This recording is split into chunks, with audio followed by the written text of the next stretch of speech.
Just roll number 3. You were telling us about how you came to the United States. Yeah. Yeah, that's an interesting experience. So that was already 1949. As I mentioned to you, today is the anniversary. I came November 30th, which is exactly 46 years ago. Now, it was not easy at all because they gave us a very hard time. The American authorities created a lot of difficulties for us for a reason I will never understand. One had to be in a certain year in a certain place in order to be eligible to come to this country.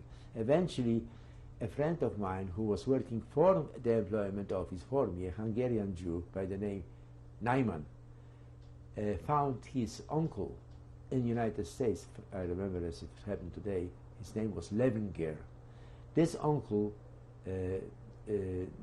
set up papers according to which he would commit himself to employ me once I came in. The idea was that I shouldn't be a burden on the United States government, you know, and he promised that he will employ me the moment I come in. But of course that was all really fictitious because the moment I came to the United States, it is HIAS, you heard of HIAS organization, Hebrew immigrant. It still exists, you know, it exists for many, many years. Took care of us immediately. They were feeding us and gave us a room in a hotel. Now, I must tell you, it is a hotel which I shall never forget. I don't know if this hotel even still exists. It's on the Lower East Side, around 2nd Avenue and 8th Street, something like that. It's called St. George, not to be confused with the famous St. George Hotel in Brooklyn. This hotel, and I was, oh, I forgot to tell you that I was already with a child who was not quite 2 years old. Henry was born in Germany. Henry was born in Ulm on Donau. So he was about a year and a half. And they put us up in this hotel. It is the worst nightmare. There were rats there 24 hours a day running around in that room, the size of a cat. And nobody could sleep because my child was, you know, my son was afraid. I was afraid. They were biting us.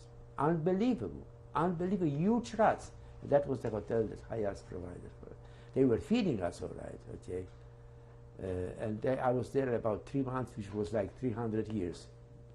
And eventually, Terry found an aunt who helped us a little bit getting an apartment. My first apartment was 2nd Avenue and 7th Street in New York City. You know Manhattan, you know, which was really like Taj Mahal compared to what I had. It was one of those renovated buildings. We even had an incinerator, believe it or not, which was really a luxury. And we still, yeah, and then eventually I found a job, which was pretty miserable, but provided some bare, very bare, just literally bread and water. It was better than nothing. I was working for a factory that manufactures fountain pens on somewhere on 8th Street in Manhattan. And I was there for about 3 months. I was making 75 cents an hour because the law didn't allow to pay less. If the law would allow to pay 10 cents an hour, that guy would pay us 10 cents an hour, I'm sure. It was a perfect example of exploitation, if one can get one. And I was about 3 months working on this job. And then I found another job which paid a little bit better, but was an awful job. The job consisted of, it was a factory which manufactured brushes, painting brushes. And those brushes, a painting brush, had to be shaped like to a certain size. So I would have to put this in a certain machine and cut them to a certain size. And I would come home full of hairs in my ears, in my eyes, in my nose, full of those hairs from those brushes. That was another like 3-4 months job. Then I had another crazy job in a factory that manufactured albums. Sounds like a very innocent job, but when I came home, it was not so innocent. It consisted of me putting a piece of paper into a glue machine with one hand and pulling it out with another. After I did that, one side of the piece of paper, the sheet of paper, was covered with glue. But if you do 8 hours, something like this, you come home, you still keep on doing it. You know, it reminded me very much of Charlie Chaplin's movie, I forgot the name. So what was your main occupation? Well, my main occupation, if I can say so, was working for the bank. Eventually, I got through with all those miserable jobs, and I received a job in a bank, Citibank. Now it's called Citibank. At that time, when I joined that bank, it was First National Citibank of New York. It's one of the oldest banks in New York.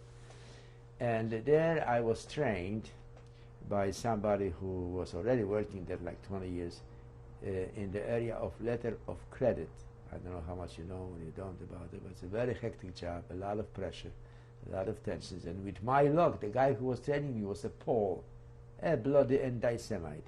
He didn't want to show me what I would call it the tricks of the trade, because he was afraid, you know, he knew I'm Jewish, and he was afraid maybe I would get so good that I will steal some his secrets of. See, there is some, to each job there is some know-how, and it takes a while, and it's not, if you know, you cannot grasp this right away. But he deliberately didn't want me to learn this so quick, so to make me more dependent on him. You know what I'm talking about? But eventually I learned it, and eventually I was much better than he ever was, I think. But that job was in a way interesting, but it was very pressure oriented. I shouldn't say oriented, but pressure involved job. A job with a lot of tension, simply because you had to all day examine various documents, and on the basis of the examination you would debit and credit various accounts, and we're talking about millions of dollars, literally. So if you failed, you are in trouble. How long did you end up staying then in New York? Oh, I was in New York all the time since 1949 till I came And then when did you come to Florida? Till I came to Florida. I'm here about 16 years. So I was there like till 80.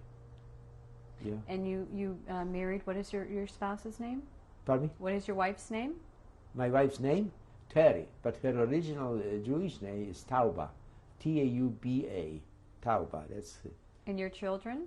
My children, I have two sons. One is Henry, who was born in Germany, Ulm. As I said, he was about a year and a half when we came to the United States. And that's my older son, and my younger son is Isaac David. Actually, his name is David Isaac. He changed it, David Isaac. And he was born in America. He is a Yankee, born in New York in 1958. And there is 11 years difference between the two. How did this experience change your life? Which experience? The experience of going through the war. That's a good question. The experience of going through the war convinced me more than ever that it is very difficult to continue to have faith in humankind. And I never stopped admiring Anne Frank, who said that in spite of everything, you know, mankind are good. Most of the people are good at heart. I still like to believe that, although it's becoming very difficult. However, I want to say that I never believed that there are real heroes. In my opinion, my humble opinion, is that it is all a combination of circumstances which made some people survive and some people perish. I know, for instance, as an absolute fact, if not for Russia, if I were in a German concentration camp, I wouldn't be around at all, because I would never be capable of doing things that some people were capable of doing. I mean, so far as you heard of kapos. Kapos were Jews who were working for the Germans, hoping that this would save their skin, and they perished anyway, because the Germans didn't even plan to save them. They were only employing them as long as it was serving their purpose, which was destroying the Jewish people. The moment they didn't have any use for them, they killed them. Some of them survived, though. Some of them survived. But I would never be able to do that. My conscience would never allow me anything like that. However, I must say one thing. The most difficult thing to do is to be judgmental, and one shouldn't be judgmental, because when your life is threatened, you would be surprised what a person is capable of doing to save your life, even if it is very much against your principles. It seems to me, I cannot say because I was not in that circumstance, but I'm trying to put myself, I'm trying to be fair, which is really the most difficult thing to do in life, is to be fair. I'm trying to put myself in the position of some of these people who were told, whether they believed it or not, they probably did, that unless they do this and this and this and that, no matter how low this is, their life will be saved. They believed in that, and they were able to do this. But I don't want to be judgmental, because I feel that I have no right to do that. What made you decide to share your story with us now, at this time in your life? Number one, I feel that my sons will benefit a lot by it, although they know a lot about this already, but this particular occasion gives them a much better insight. The combination of pictures and whatever we said, I think it's kind of a moral obligation, I feel, for us to do. And not only for my sons, but whoever will happen to look at this and listen to it may find this quite interesting. That could be probably said for anybody, for any one survivor, I imagine.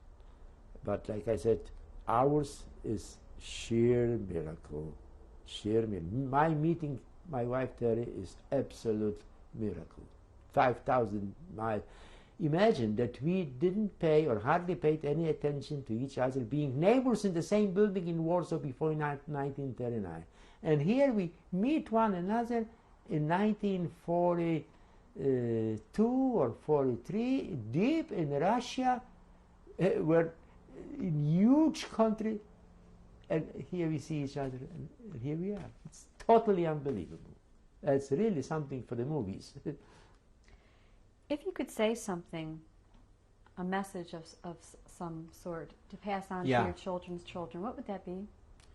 That message would be never, and I mean never, to forget our experiences and never to lose hope. Because as hopeless as some situations may be, that is maybe another factor that kept me alive. I somehow deep inside felt that just maybe, you know, maybe some miracle will happen and I will survive this war. That's one thing you just can't afford to lose hope, because there's nothing else left. Once you do that, there's no point in living, really, you know. So that is my message primarily to my children and to anybody else. And another thing that I would like to convey is not to feel that you are the most miserable or the most unhappy person in the world, because you will always find somebody who is worse off than you are. Anything should be judged in terms of comparison. That's what I'm trying to say. And never strive for the best or the most, because there will be always somebody who is better off than you are. So try to be happy with what you have. That is, in material sense, as little as it be. See, when I sit now and talk to you, and I have really very little by comparison with people, by most of the people in this village are financially much better off than I am. I know it. And I don't envy anybody. And what I'm trying to say, I thank God for what we have, considering all we went through in life. If you just have a little health, I think you are a multi-millionaire, because you cannot eat 2 dinners. I always feel that we all have to think in terms of comparison. There will be always somebody who is better off than you are. So what? Thank you so much for your testimony. Oh, it is my pleasure, and I feel really honored by having the opportunity to say what I did, because I realize that there are so many other hundreds of thousands who have so much to say also. And I'm very much trying not to lose faith in mankind. Thank you. Thank you very much.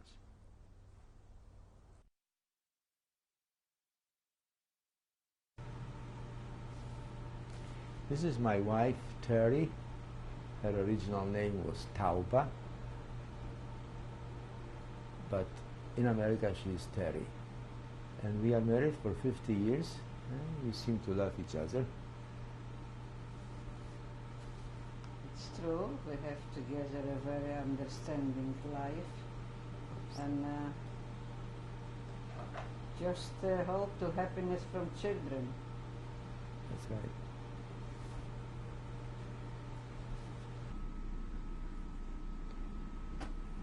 The picture on the upper left is of my father in his times of being a student at Polytechnicum, which is a Polish equivalent of the MIT. And this is his official uniform. At that time, students wore uniforms. His first and last name, please? First name is Isaac, equivalent of Isaac in English. Last name, Laski, which is small. This is another picture of my father, Isaac Laski, in Warsaw, much later than the first picture. This is a picture of my mother, Rose, her maiden name, Rockman, her married name, Laski, and I don't know exactly when was this taken, maybe about, well, I was born about 1918. She was about 20 or 21 years old here in Warsaw. This is myself. I was about 6 years old here in Warsaw. As I said before, Mieczysław is my original name, or Mietek Laski. This is a picture of my first cousin, who's still alive, I'm happy to say, and her name is Beatrice Greenberg. And she's in New York, and she sometimes comes to Florida. And the little girl is her daughter, who is in New York, living now. And the person looking at them is their, husband and father, respectively. However, unfortunately, he died a few years ago. Maurice Greenberg. Where was this taken? This was taken in Paris. They were in France living for a while. Do you know when this was? Do I? No, I don't. No, I don't. How did you happen to have these photos? They sent it to me from France. You had these from France? Yeah. Who had them? My cousin, she sent them to me. My cousin, who is now in New York, she used to live in France a couple of years. Yeah. This is my aunt Rina Mazurov, which is her husband's name, and her husband passed away some years ago.